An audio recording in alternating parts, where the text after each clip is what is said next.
What's up, everybody? Welcome back. We're here with some PGA DFS picks and lineup advice for DraftKings and FanDuel. The Sentry, the first PGA event of 2025. Welcome. I'm Brian Jester, co-founder here at Occupy Fantasy, and I'm joined by our PGA DFS analyst, Niromada. Niro, it's always a pleasure talking to you. It's been a long time since we've spoken on a video here on YouTube, but good to see you, or good to hear you, I guess. How's it going? It's good. Yeah, I'm always pumped when PGA Tour starts the season. I mean, we had a whopping 2 weeks off without any Euro events or like any other something. So I'm rested and refreshed for my 2 weeks off and ready to go. Absolutely. So what we're going to do in this video, we're going to talk about the top plays that have shown up already in our Occupy model for this event for FanDuel and DraftKings. We're going to talk about who are going to be the highest owned plays or maybe higher owned than you think they might be in your high stakes and in your smaller GPPs on FanDuel and specifically DraftKings. Who are the popular cheap players and should we be pivoting away from them? And if so, who are those players that we should pivot to in our tournament lineups? And then we'll close it out with some 2025 expectations from the channel and our content at occupyfantasy.com. And if you're new to this channel, whether you've never seen us before or you've only watched our NFL content, you may be asking yourselves, why should I listen to these guys? What information do they have that I can't get from anywhere else? Well, for one, we've both had multiple $100,000 plus PGA DFS days. You see my win here on screen. This is actually a $200,000 day, not to pat myself on the back too hard. Nero, you had at least one $100,000 day, and we did a podcast on that.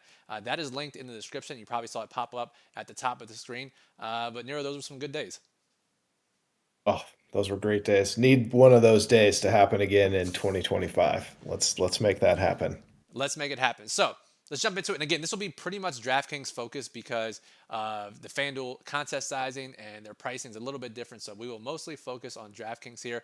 And Nero, I'm going to go full screen here so people can see the entire DraftKings page. And let's talk about the top plays that we see early in the week in our Occupy model, which takes into account what is important at this course, recent form, long-term form, projected ownership, putting variance, you name it. What's important for this particular event is what shows up in the Occupy model. And Nero, at the top, the usual suspects for this event, nothing too out of line. Xander Schauffele, Colin Morikawa, Ludwig Oberg, and Victor Hovland. I don't think any surprises here, and I think Xander should be number one basically in anyone's model. Let me get your opinion on Hovland though, because he's dealing with a broken toe, officially questionable for this, and we already have a couple of guys who've already dropped out of this tournament. Yeah, we do have a couple folks that have dropped out. So real quick, the Century field is comprised of all tournament winners from 2024, and then the top 50 in last season's FedEx Cup standings. So far, you've got no Scheffler, who's got the hand injury, just had surgery on that last week, should be back in a month. No Rory, no Lowry, and no Fleetwood. All three of those guys have opted out and they're not playing. So as you said, that leaves Schauffele, Stone Cold, very solid favorite at the top of the market. And then Hovland, Aubert, and Morikawa. I mean, those four are there four better iron players in the game right now. I mean, Scheffler's the only one, and he's not here. And this course, very heavy emphasis on approach play and putting. So, no surprise to me that those four are at the top.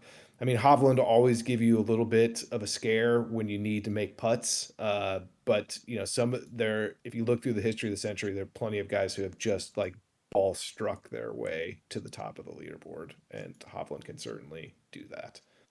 Absolutely. And I think, again, if you're looking at the model at occupyfantasy.com, which is linked in our description below, these four will not surprise you. But I think number five, it shocks me. And every time I see something like this, I always have to double check, especially at the beginning of the season. But it is, in fact, correct. Nero, number five in our Occupy model this week, we have to scroll all the way down the salary range. Less than 5% projected ownership as of Tuesday morning. It's Harry Hall out of England. Talk to me about Harry Hall. For those who don't know, and I think many may not, especially if you're not very tuned into PGA DFS, who is Harry Hall? Why is he in this field? And why would our model think he's such a good fit for this event? Well, I had to go look myself, and I'm about as big of a fantasy golf nerd as you could find. I was like, how did he even get in here? He won the ISCO championship in July, chipped in on the third playoff hole, and I believe the ISCO is the opposite field event from the Open Championship. So that's how we got here. Good putter.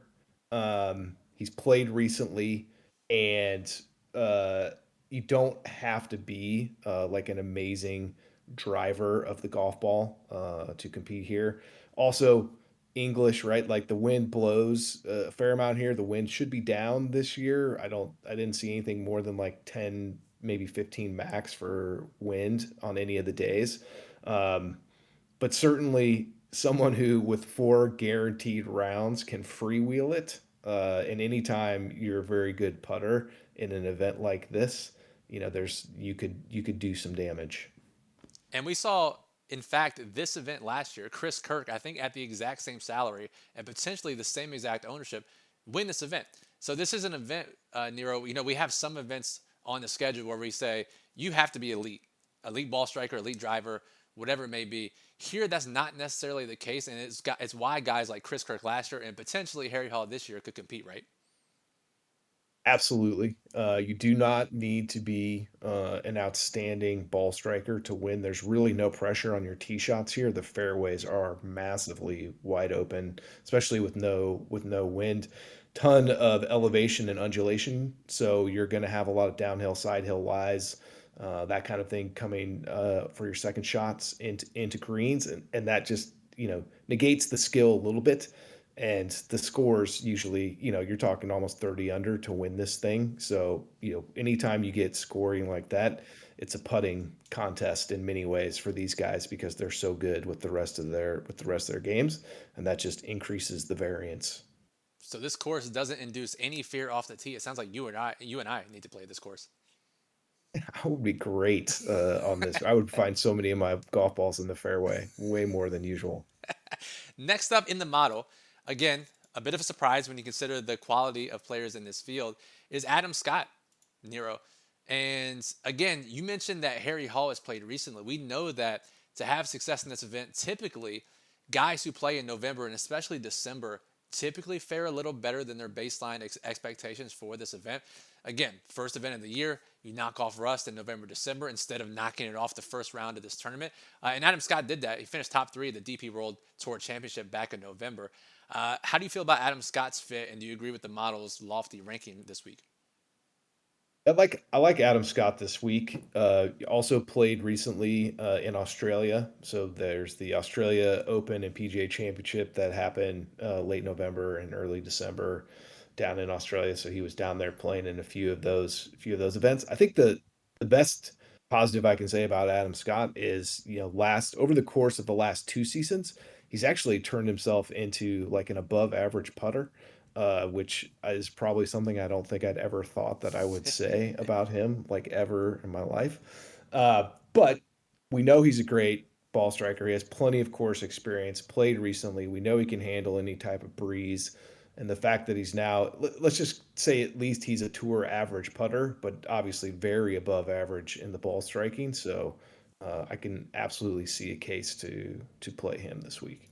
So we have Xander, Colin Morikawa, Ludwig Oberg, Victor Hovland, Adam Scott, and Harry Hall as the top six in our model. For the rest of the model's rankings, along with our projected ownership, make sure you check out occupyfantasy.com. That model will be up fully Tuesday evening, as it will every week for the PGA DFS season. All right, Nero, let's move on to this segment. We'll call it the high stakes bump segment. You and I, we've analyzed thoroughly industry projections every single year. We know that there are some sites and some projection sets that cause big bumps in ownership in high stakes and especially smaller contests where pros are allowed to play, specifically in PGA DFS.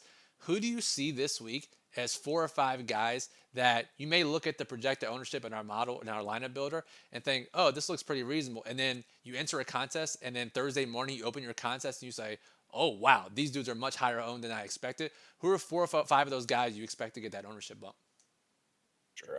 At the top of that list, Justin Thomas, no question. Not only is he showing well in projections and in other systems, played recently, played well, played at the Hero, played events in the fall and November more than other players, and seems to be trending. He's a very hot, in quotes there, type of golfer. So he's at the top of that list for me. Robert McIntyre, Keegan Bradley, Taylor Pendrith, Will Zalatoris, and then the last one is Xander Schauffele. Now Schauffele is a little bit unique. He's the favorite. He's playing. He had the best year last year compared to anyone else in this field. The only one that had a better year was Scheffler, and he's not here this week. But in these no cut events, what we often see in the smaller contests is that it's very hard for people to not click the favorite or maybe the second favorite when they know they have four guaranteed rounds from everyone in the field. And so in those high dollar or smaller field contests, you're absolutely going to see Schauffele's ownership be above whatever it's going to end up at in the large field contests. That makes a ton of sense because again, there's no risk of your guys missing the cut, so you can do whatever it takes to fit in Xander at the top, and we will see that as a result. So just keep that in mind. If you're, and we'll talk about lineup construction tips here in a second and strategy for no cut events at the end of the show, but just keep that in mind if you're looking for lower owned players or higher owned players. This list of 5, 6 guys will be higher owned than you think they will be in your high stakes or your small field GPPs. Now, a question we got when we were gearing up for this show, Nero, was do we pivot away from more expensive popular players or do we pivot away from less expensive, more popular players? And I think the overwhelming answer in PGA DFS is when you have a high owned guy like Xander Schauffele, whose range of outcomes are much tighter, that is much easier to play than a 20, 30% owned golfer who we know is not nearly as talented, but their ownership is elevated for whatever reason it might be that week, right? Absolutely. A lesson that I very expensively relearned over the last, I don't know, 18 months or so with Scotty Scheffler. It's so much better from a game theory perspective to be under the higher owned players who just aren't as good at golf, just straight up, than it is to be at the guys who are at the very top of the salary structure and at the very top of the game, right? Throw all the fancy stuff out the window, put them on the golf course, and they're better than the other players. It's really hard to get away from those guys, especially in these events, these signature events where there's no cut and the field is condensed and reduced. Really hard to get away from there, especially this week for Xander. No Rory and no Scheffler, right? Two of his biggest competitors at the very top of the PGA Tour food chain. So what we're telling you is, for those of you watching, do not fear playing Xander Schauffele. Eat that chalk as much as you can in smaller contests, unless you build a more balanced lineup. But do not be. He's not the guy you want to fade this week because he ranks well in the model and he's high owned, and we know historically these types of guys fit very well in no cut events. Two cheaper guys though, two guys on the previous list of guys that will get bumps in high stakes or smaller contests. One is Taylor Pendrith and one is Will Zalatoris. Now Pendrith does rate a lot better than Zalatoris in our model, so I'd be a little less uh, decisive about Pendrith getting him out of a lineup. But if we're looking at Pendrith and we're looking at Zalatoris in similar price range with much reduced ownership, who are some guys that we could play instead of Pendrith and Zalatoris if we're just following the tried and true strategy of playing of fading or pivoting away from the cheaper chalk in PGA DFS? Yeah, for Pendrith, the two right below him would be the most interesting to me: Maverick McNealy and Brian Harman. Harman will be, a fraction of McNealy's ownership, and McNealy might be half of what Pendrith is, maybe a little bit more than that. Both outstanding putters, probably two of the, top 10, top 15 putters on the PGA Tour, McNealy and Harman. And distance doesn't really matter so much here. And Harman obviously is an outstanding approach player, was fifth here last year as well. So I like both of those as pivots from sorry, I lost my Taylor Pendrith. Pendrith. Yeah, I was looking at Pendrith and Zalatoris, and then for Zalatoris, you go right back. You gotta have Harry Hall right there in the model, right, and then you another one, Tom Hoagie, good mile score, betting market move. Hoagie also another player who fits that profile of like a knockdown wedge player. Not as good with the putter, so that's why you're getting the ownership discount. But again, as we mentioned earlier, there are examples of a number of players who have just ball struck their way to the top of the leaderboards here, being below average putters. Love those pivots. Those are great for high risk contests to pivot away from these other guys that are going to be extremely popular at a fraction of the ownership. I'll throw one more name out there because you did mention betting markets, which is a big portion of our analysis at Occupy Fantasy for PGA DFS. Nero will talk about it in his Wednesday update in the Daily Plug. Trifecta Plays, we monitor every sharp sports book that we consider sharp for PGA DFS, and if a golfer's odds to win have improved at all of those sports books throughout the week leading up to the event, we label that as a trifecta play, and they have outstanding success when it comes to outperforming their PGA DFS salaries. We have one name early on this list. It's Jake Knapp, who Nero seems to me like the type of guy who can get hot with the putter. Came in last year and set the PGA Tour on fire, and he'll be a fraction of the ownership of Pendrith as well. So we'd love to see the betting market moves behind him. Yeah, absolutely. He's just an absolute bomber. So again, while where length doesn't matter as much here, as you and I have found through all of the analysis we've done in PGA DFS over the last number of years, like length always matters. Yeah. It's always better to be longer than not. There's just some courses where it doesn't matter as much. Um, but someone like Knapp, someone like Wyndham Clark, who can hit bombs and get hot with the putter. Now, Clark is obviously a better putter than Knapp, but they fit the profile of someone who can go really, really low in these type of events. And you're not getting in the top five in this event unless you can get to like 25 under par. Which is crazy to think about. So, all right, that'll do it for that segment. And we'll close out the show with some lineup construction tips and some general strategy for these no-cut events. Before we do, though, this is a test run, these videos, these PGA DFS videos. We've had some hit and miss success in terms of viewership for these videos. The die-hard golf fans really like the videos. But if you like the video and you want to continue to see these PGA videos throughout the entire season, do a couple things. Like the video, watch it all the way through, subscribe to the channel here on YouTube. That way you get notified when the new videos are posted, and drop a comment. Let us know. Let us know why you like the videos and if there's anything else you would like to see in these PGA DFS videos. The more likes and the more comments we get, that will be our determining factor if we move forward with these videos beyond January. So you, the viewer, if you want to continue to watch PGA DFS videos here on the Occupy Fantasy YouTube channel, do those couple of things, and that way we'll make sure to keep these videos running. Now, Nero, I'm going to pull up a lineup here from last year's opening GPP, and longtime DFS player Ricky D took down 200K in this event using the strategies that you laid out in the Daily Plug last year. And there are a couple different salary range, ownership range structures that we should be looking at specifically when it comes to no-cut events, as this one is. The biggest one that stands out to me is having at least one golfer under 15%, 2, 3, 4 golfers under 20%, more for large field GPPs. And one salary constraint that seems kind of weird, but it makes sense when you think of more stars and scrubs, as you alluded to earlier in the video, because of the no cut aspect, is only playing one 7K golfer in the lineup. As you see, Ricky D here had just one 7,200 player in JT Poston. Anything else that people should be considering when they're building this week? Because it can take a lot of the guesswork out of, now I got my players. If I just follow this lineup structure, I can build profitable no-cut event lineups. Yeah, I mean, first of all, thank God Ricky won that because he certainly needed that additional $200,000. So very happy that he was able to take that down.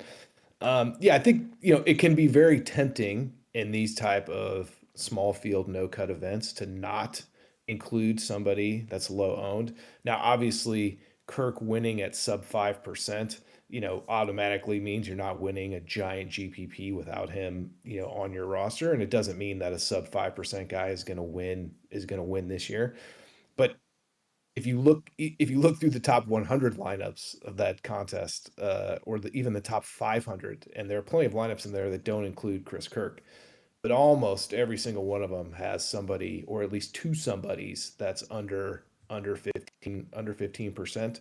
So get at least one of those under 15. And if you get three of them that are like under 20%, that's really good. And I would want to make sure, especially for the large field stuff, like you said, no more than one 7K golfer.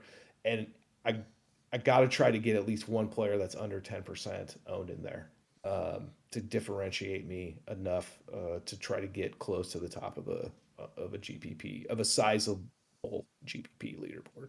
Yeah, and if you're playing smaller contests, just take that maybe one step back, one less lower Yeah. owned golfer, maybe one more higher owned golfer, and use at least one 6K golfer in those small field GPPs. It really does help you get to the top of those small field GPP leaderboards. That'll do it for this video. Now, next steps. Again, we're recording these every Tuesday, at least for the month of January. Tonight and Wednesday morning, Niromada will publish the daily plug at occupyfantasy.com, where he gives his favorite picks, which are not necessarily reflective of our model rankings, but it's everything he knows about PGA DFS, subjective factors, betting markets, you name it. He's including those in his picks. Lineup strategy tips, more in depth than we just went, but for different contest types for FanDuel and DraftKings, kind of similar to what you see in our NFL Showdown videos if you watch those. So make sure you go read the daily plug. That'll be up Wednesday morning at the latest. Our Occupy model will be up and running tonight with projected ownership for DraftKings and FanDuel, and that gets updated a few times before events start Thursday morning. Our lineup builder, which you can input all the rules we've talked about in this video and all the rules in the daily plug, and allows you to build up to 300 lineups for DraftKings and FanDuel. I use it basically for every sport, and specifically for PGA DFS to build winning lineups. The lineup you saw on screen, the $100,000 win and the 200K day, was used in the lineup builder, and you can use it too. OccupyFantasy.com link is in the description. Again, feedback on what you'd like to see in future PGA DFS videos, and engage with the video. Like, comment, and subscribe. That's the best way for you to tell us that you want to see these videos for the entirety of the PGA DFS season. Nero, it's good to be back, man. It's good to be back, man. I appreciate you joining me as well, and I look forward to talking with you every single week of the season. Thanks for having me, and thanks to everyone for listening. Appreciate it. And good luck at the Sentry.